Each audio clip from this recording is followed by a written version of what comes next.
সিএনজিতে একজন ডেলিভারি রোগীকে হসপিটাল নেওয়া হচ্ছে। আপনারা দেখতে পাচ্ছেন যে একটি সিএনজি করে কয়েকজন মানুষ কিন্তু সিএনজিকে নদীর ওপারে নিচ্ছেন। আর এই সে নদীর প্রবল স্রোত, সেখানে একটি সেতু ছিল সেটি ভেঙে গিয়েছে। আর তারপর মানুষ সিএনজিতে করে এই রোগীকে হসপিটাল নেওয়ার জন্য, দেখতেই পারছেন আপনারা কীভাবে নিচ্ছে, প্রচুর কষ্ট করছে। তাদের জন্য আপনারা সবাই দোয়া করবেন। তারা অনেক কষ্ট করে এই সিএনজিটাকে নদীর ওপারে নিয়ে গেছে। আমাদের খুবই কষ্ট লাগছে এই ভিডিওটা দেখে। আর বন্যার পানিতে দেখুন কীভাবে তারা নদীর ওপারে গেল। অনেক মানুষ কষ্ট করছে। সবাই দোয়া করবেন এবং ভিডিওটা শেয়ার করে দিবেন যাতে সবাই দেখতে পারে। আর এবং আপনারা ওই মহিলার জন্য সবাই দোয়া করবেন।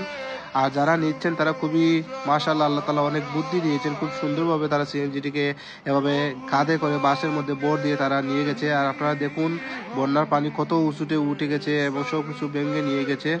আর সবাই ভিডিওটা সর্বোচ্চ শেয়ার করবেন, লাইক কমেন্ট করবেন আর বেশি বেশি দোয়া করবেন তাদের জন্য।